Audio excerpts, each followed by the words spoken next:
ओम शिवोहम शिवोहम शिवोहम। ओम सच्चिदानंद रूपाय विश्वोत्पत्त्यादिहेतवे तापत्रय विनाशाय श्री कृष्णाय वयं नमः। श्री कृष्णाय वयं नमः। ओम अखंडानंदबोधाय शिष्य संतापहारिणे सच्चिदानंद रूपाय तस्मै श्री गुरवे नमः।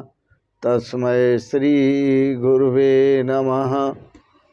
ओम अज्ञानतिमिरान्धस्य ज्ञानाञ्जनशलाकया चक्षुरुन्मीलितं येन तस्मै श्री गुरवे नमः।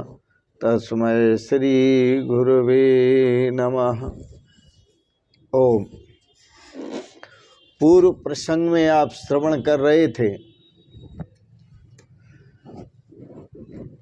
विदुर जी और मैत्रेय संवाद। आज श्रवण करेंगे। पूर्व प्रसंग में विदुर जी ने कहा था, एक बार मुझसे भूल हुई, मैं देव से मनुष्य बना। एक बार भूल होने से मुझे देव से मनुष्य बनना पड़ा। अगर अब भी मैं सावधान नहीं हुआ, असावधान रहा, तो मुझे मनुष्य से पशु बनना पड़ेगा।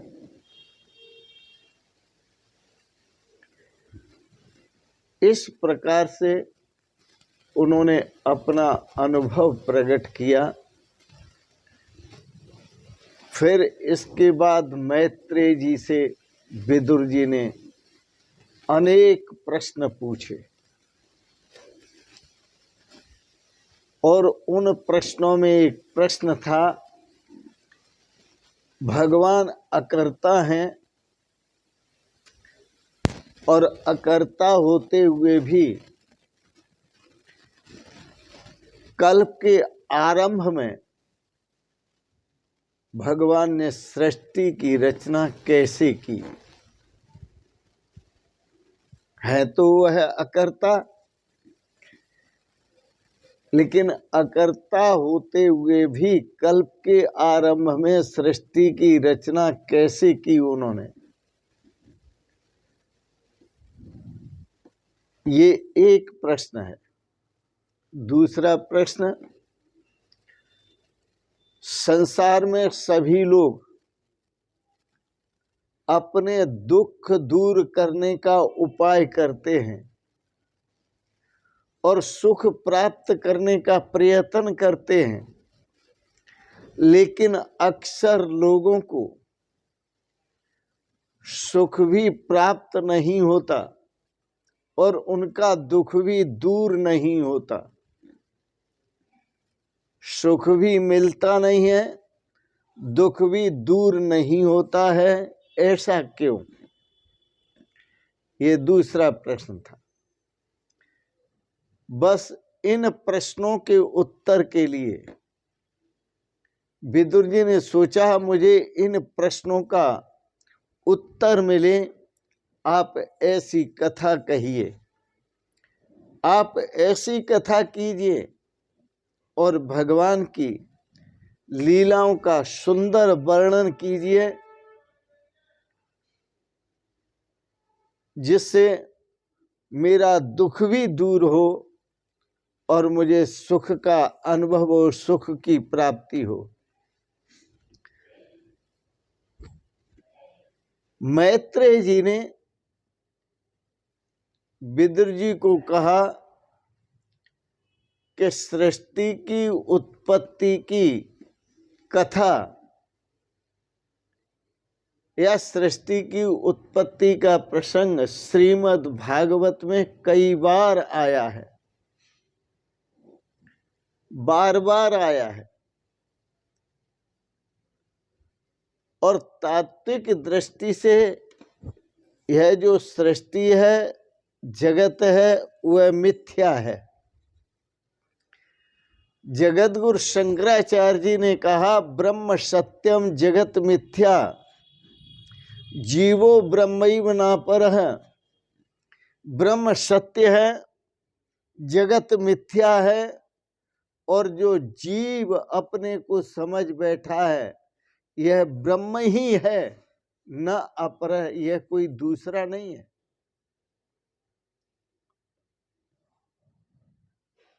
इस प्रकार से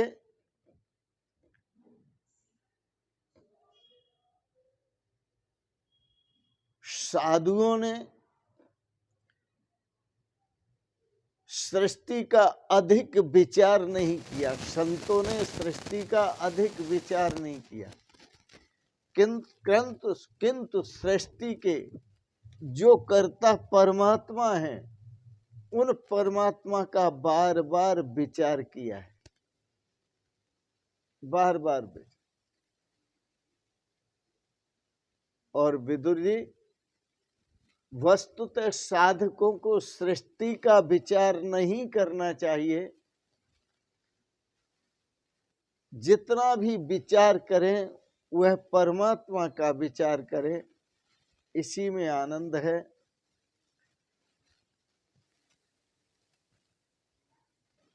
फिर भी परमात्मा को माया का स्पर्श हुआ तो परमात्मा के अंदर संकल्प उत्पन्न हुआ, और उस संकल्प से कि मैं एक से अनेक हो जाऊं, यह संकल्प हुआ कि मैं एक से अनेक हो जाऊं। वेदांत दर्शन में व्यास भगवान लिखते हैं एको अहम बहुश्यामी, मैं एक ही बहुत हो जाऊं। भगवान स्वयं प्रकृति बन गए, महत्तत्व बन गए, अहंकार बन गए, तो प्रकृति से महत्तत्व की उत्पत्ति हुई, महत्तत्व से अहंकार उत्पन्न हुआ, और अहंकार के 4 प्रकार हैं।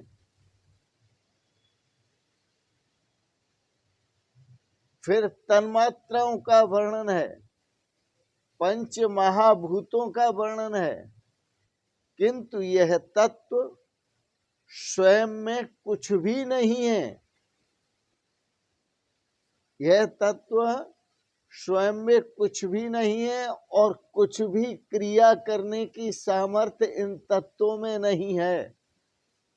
तो भगवान ने देखा कि सृष्टि तो मैंने की, लेकिन इन सभी तत्वों में क्रिया करने की सामर्थ्य नहीं है। अतः उन सभी तत्वों में भगवान ने स्वयं प्रवेश किया। प्रत्येक वस्तु में भगवान ने प्रवेश किया। रूपे रूपम रूपम प्रतिरूपो बभूव, जिस वस्तु का जो रूप था भगवान उस रूप में प्रवेश कर गए, और ऐसे वस्तु में प्रवेश कर गए कि संसारी मनुष्यों को वस्तुएं तो दिखती हैं, पदार्थ दिखते हैं, व्यक्ति दिखते हैं, संसार दिखता है, प्रकृति दिखती है, पंच तत्व दिखते हैं, सब दिखता है, लेकिन एक परमात्मा नहीं दिखता।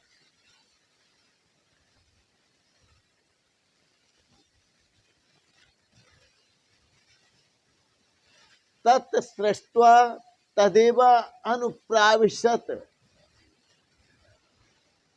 भगवान ने समस्त सृष्टि की रचना की और देखा कि ये सृष्टि जड़ है, इसमें कोई क्रिया करने की सामर्थ्य नहीं है। तो तदेवा अनुप्राविशत, उस समस्त सृष्टि में स्वयं प्रवेश किया भगवान ने।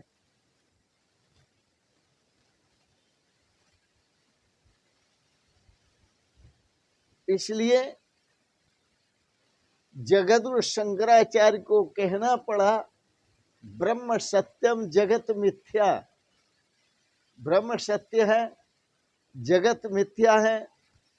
तो जब प्रभु ने इस मिथ्या जगत में प्रवेश किया तो यह समस्त जगत, संपूर्ण जगत परमात्मा का मंगलमय स्वरूप बन गया।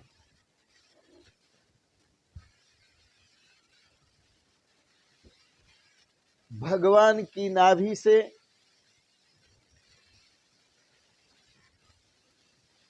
कमल की उत्पत्ति हुई, उसमें से ब्रह्मा जी प्रगटे। ब्रह्मा जी ने कमल का मुख खोलना चाहा, तो जैसे कमल का मुख खोला तो उसमें चतुर्भुज नारायण के दर्शन हुए। बोलो विष्णु भगवान की जय। ब्रह्मा जी ने उनका स्तवन किया, उनकी स्तुति की। मंगलम भगवान विष्णु मंगलम गरुड़ध्वज मंगलम पुंडरीकाक्षाय मंगलाय स्तनो हरि। शांतं शाश्वतम प्रमेयमनघं निर्वाण शांति प्रदम ब्रह्मा शम फणीन्द्र सेव्य मनिषं वेदांत वेद्यम विभुम रामाख्यम जगदीश्वरम सुरगुरम माया मनुष्यम हरिम वंदे हम करुणाकरम रघुवरम भूपाल चूड़ामणिम। स्तवन किया। याद रखना, भगवान की स्तुति करने में ही आनंद है, भगवान की स्तुति करने में ही सुख है, शांति है, परम शांति है।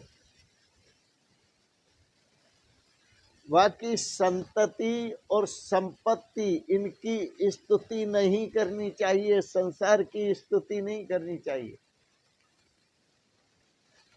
क्यों? श्रीमद् भागवत में साफ लिखा है कि यह संतति और संपत्ति ये सब प्रारब्ध से मिलते हैं, ये भगवान की कृपा से नहीं मिलते। भगवान जब कृपा करते हैं तो उनकी कृपा तो दूसरे रूपों में होती है। भगवान जब कृपा करते हैं तो अपने दर्शन देते हैं, जैसे विदुर जी के यहाँ जाकर स्वयं दर्शन दिए।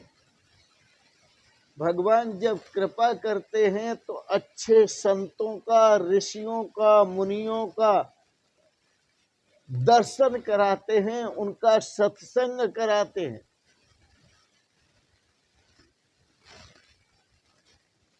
बाकी संतति और संपत्ति यह तो व्यक्ति के अपने प्रारब्ध से प्राप्त होती है। ये व्यक्ति के पूर्व जन्मों के कर्मों का फल है, यह प्रारब्ध का फल है। भगवान जिस पर कृपा करते हैं वह तो उसका मन शुद्ध करते हैं, उसका मन पवित्र करते हैं। क्योंकि बिना मन की शुद्धि के, मन के पवित्र हुए भगवान के दर्शन नहीं होते। ईश्वर के दर्शन बिना जीवन का कल्याण भी नहीं होता और मानव जीवन सफल भी नहीं होता। इसलिए भगवान जब कृपा करते हैं तो किन रूपों में कृपा करते हैं? एक तो भगवान मन को शुद्ध करते हैं, पवित्र करते हैं, व्यक्ति के भावों को उज्जवल करते हैं, पवित्र करते हैं, व्यक्ति के विचारों को पवित्र करते हैं, व्यक्ति की भावनाओं को पवित्र करते हैं और संत महापुरुषों का मिलन कराते हैं, जिससे सत्संग करें और सत्संग से अपने श्रेय को प्राप्त करें, अपने कल्याण को प्राप्त करें। और निर्मलता इसलिए देते हैं कि यह जीव मेरी तरफ आए और मेरा दर्शन करे, मुझे प्राप्त करे। रामचरितमानस में का निर्मल मन जन सो मोहि पावा, जिस जन का मन निर्मल होता है वही मुझे प्राप्त कर सकता है, बाकी जिसका मन निर्मल नहीं होता वो मुझे प्राप्त नहीं कर पाता।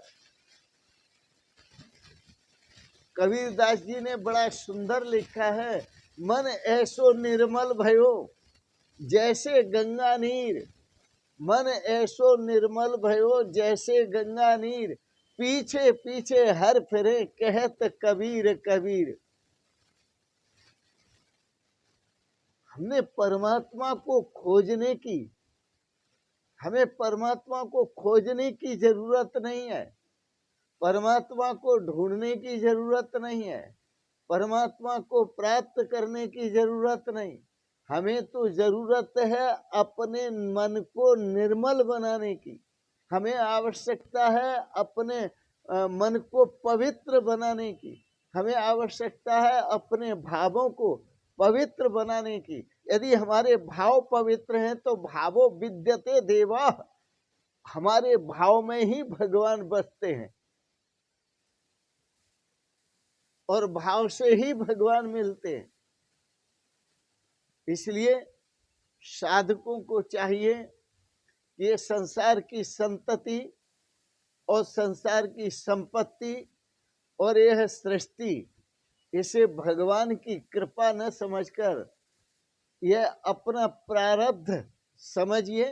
ये सब प्रारब्ध से मिलते हैं और भगवान की कृपा तब समझिए, बिनु हर कृपा मिले नहीं संता। भगवान की जब कृपा होती है तो परम पवित्र संतों का दर्शन होता है, ऋषियों का दर्शन होता है, मुनियों का दर्शन होता है और बड़े बड़े तपस्वी महापुरुषों का दर्शन होता है और उनका सत्संग होता है और मन पवित्र होता है, तब कृपा समझी जाए। और भगवान स्वयं कृपा करके दर्शन देते हैं तो भगवान की कृपा समझी जाए। तो इसी में, इसलिए आप अपने जीवन में अपने मन को निर्मल बनाएं, अपने भावों को निर्मल बनाएं, अपने विचारों को निर्मल बनाएं, अपने जीवन को निर्मल बनाएं। बाकी परमात्मा तो अपने आप ही फिर कृपा करेंगे और उनकी कृपा में ही आनंद है, उसी में रस है, उसी में प्रेम है, उसी में शाश्वत सुख और शांति है। इन शब्दों के साथ ही वाणी को विराम देते हुए श्रीमद् भागवत में जो आपने बड़े सुंदर विचार श्रवण किए, इसके लिए बहुत बहुत अनुग्रहित हैं। आप सबके प्रति भगवान से मंगलमयी शुभ कामनाएं करता हूँ। आप सभी सपरिवार सदा स्वस्थ और सुखी रहें। भगवान आप पर कृपा करें और अनंत कोटि मंगलमयी शुभ कामनाओं के साथ आप सबको बहुत बहुत आशीर्वाद, बहुत बहुत प्रणाम। शिवोहम शिवोहम शिवोहम।